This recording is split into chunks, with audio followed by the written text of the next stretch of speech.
Leaders at one McNairy County church face jail time tonight. That's because they refused to back down before accusations of trademark infringement. ABC 7 Eyewitness News reporter Mallory Cook was at the Guys Church today and joins us live with the details. Mallory? Brad, despite a federal judge's ruling, a creation of the Seventh-day and Adventist Church and Guys won't change their name because they say it violates their right to freedom of speech and religion. The name is a mouthful, a creation of the Seventh-day and Adventist Church. This is the name that the Lord has given us, that no other name we can take can be appropriate. It's also a name entrenched in controversy. The International Seventh-day Adventist organization wants the Church and Guys to change its name. When we started out 20 years ago, we expected this would happen to us. But the Church refuses to do it. Our religion requires us to use this name. The Church and Guys broke away from the international organization back in 1991. For about 20 years, they've known who we are, why we're separate, what we're doing. We've never been confused with them, and we've always been very forthcoming. Next Tuesday, members say federal marshals will destroy anything with the church's name on it that links them to the mother church. In addition to taking down the sign outside, church leaders worry the federal marshals could destroy anything inside this building. Because the church opposes the judge's order to change the name, members could go to federal prison. A jail term, while it's unpleasant, while, they're stripping us of our livelihood, our jobs, our freedom, they can't strip us of our faith. Members vow to stand their ground. This is our faith. And if there are consequences for that, that's up to our God. We spoke with the attorney representing the International Church on the phone. He says his client and the court aren't asking members to alter their religious practices, only to not use the words Seventh-day Adventist in the name of the church because that infringes on their trademark. Mallory Cook, ABC 7 Eyewitness News.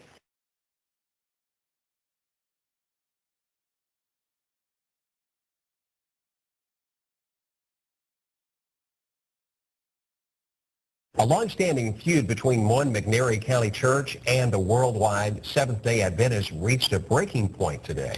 Protesters could only watch as crews dismantled signs linking a creation Seventh-day and Adventist church to the Seventh-day Adventist denomination. ABC 7 Eyewitness News reporter Mallory Cook joins us now live with this story. Mallory? Brad Kelly, the worldwide Seventh-day Adventist organization claims the Church and Guys violated their trademark, and the judge agreed. So today, their signs came down. Protesters watch as one by one pieces of sign fall off a creation Seventh-day and Adventist church. They're coming out here to take our church apart, basically.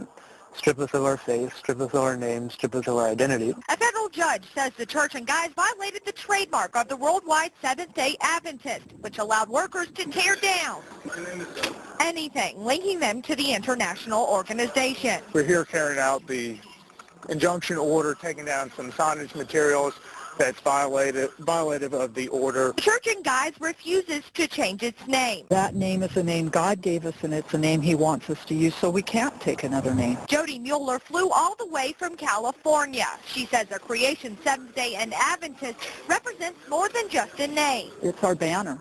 It's our banner that we were told to hold until Jesus comes back. In addition to taking down the sign outside, lawyers also plan to confiscate business cards, signs, and books, all because they have the name Seventh-day Adventist on them. Members plan to stand their ground. We're going to continue preaching as we can, wherever we can. But admit for now, the future of the church looks cloudy. We'll have to pray, take it to God, and see what he instructs us to do. One church member says he will not comply with the court's request for information, which means he could face jail time, a consequence he says he's willing to take. Mallory Cook, ABC 7 Eyewitness News.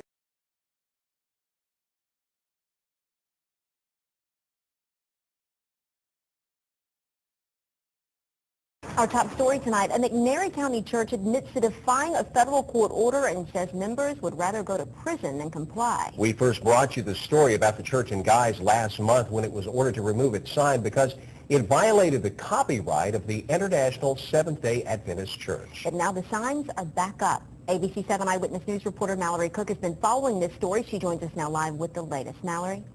A federal judge ordered the Creation, Seventh-day and Adventist Church and Guys to take down their signs for violating the trademark of the International Church. They refused, so the workers did it for them, but now those signs are back up.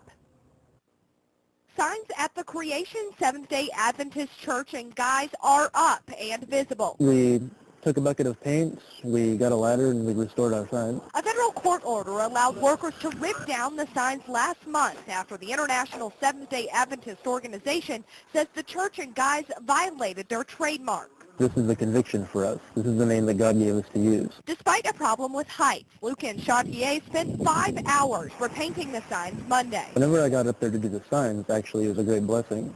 It seemed to be completely suspended.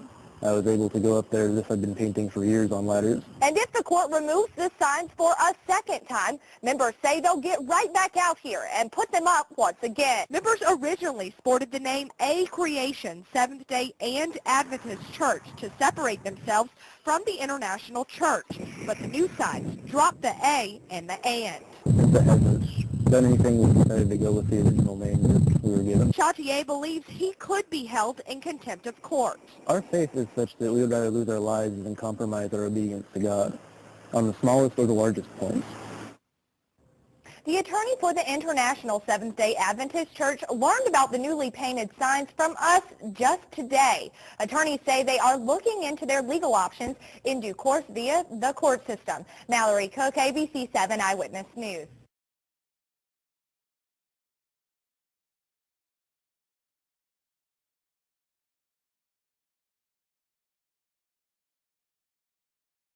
We begin tonight with a West Tennessee church's trouble with the law. A leader of a Creation Seventh-day Adventist Church and Guys stood before a federal judge today and admitted to violating court orders to take down controversial signs that bear the church's name. ABC 7 Eyewitness News reporter Mallory Cook joins us live with the story. Mallory?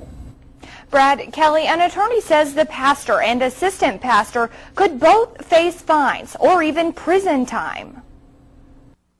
Lucan Chartier, the assistant pastor of this church and Guys, stood before a federal judge Tuesday and admitted to violating court orders. This is our conviction, and if I deny that I've done what I've done, it's really no different than just changing the name. Workers ripped down signs at the Creation Seventh-day and Adventist Church in February after a judge ordered it. The court ruled in favor of the International Seventh-day Adventist organization and says the Guys Church violated that group's trademark. In March, the Church and Guys put the signs back up despite court orders. Chartier claims it's because God told him to. I have no option except for to continue doing what my religion dictates. Attorneys believe both Chartier and the church's pastor, Walter McGill, could face fines or time in prison for refusing to answer questions and deliberately disobeying court orders. Which a court can put you in jail and essentially give you the keys to the jailhouse in your pocket. Attorneys representing the International Seventh-day Adventist organization refused to talk on camera today about the proceedings, but did say off camera that now the case is in the hands of the court. Chartier admits he can't pay a fine, so if the courts decide to imprison him for contempt of court, he's ready. If he decides that it's not in the gospel's best interest that I should be preserved, then my life is of little consequence. Attorneys say it could take days, weeks, or even months for the courts to issue sanctions for the church members who disobeyed these court orders. Mallory Cook, ABC 7 Eyewitness News.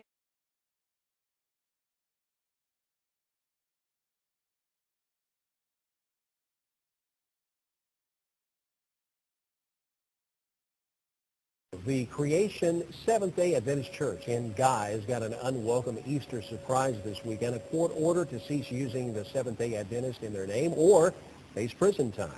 It's a battle the church has fought for 2 years. It's even reached the U.S. Supreme Court with the same decision each time. The West Tennessee Church is violating the larger church's trademark.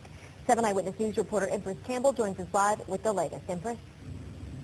Pastor Walter McGill and Luke Cartier have less than 15 days to comply with a court order and pay $1,000 in fines. If not, the U.S. Marshals will order a warrant for their arrest along with members of their church. But Pastor McGill tells me they will not comply or pay the fine.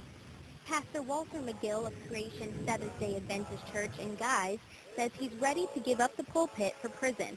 all because his church has been ordered to quit using Seventh-day Adventist in its name. We would really like to be able to comply to the court orders because we respect the courts.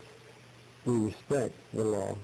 But in this case, the law is violating our conscience, and we must put conscience before the law. Creation Seventh-day Adventist has been battling in federal court for years over the trademark name Seventh-day Adventist.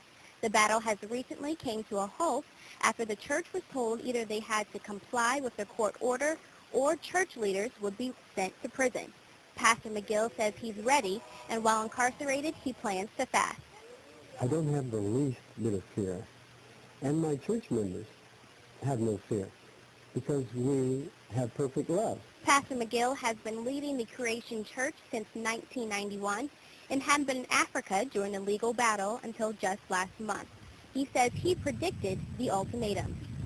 I prophesied it to the church then, and I really expected it way before now. So I've been prepared for it a number of years. McGill believes the established church are more concerned with money and business than people. Church members say they will not take down the signs with Seventh-day Adventists on them because they're not just words to them. They represent their religion. They expect U.S. Marshals to once again come in and remove the signs.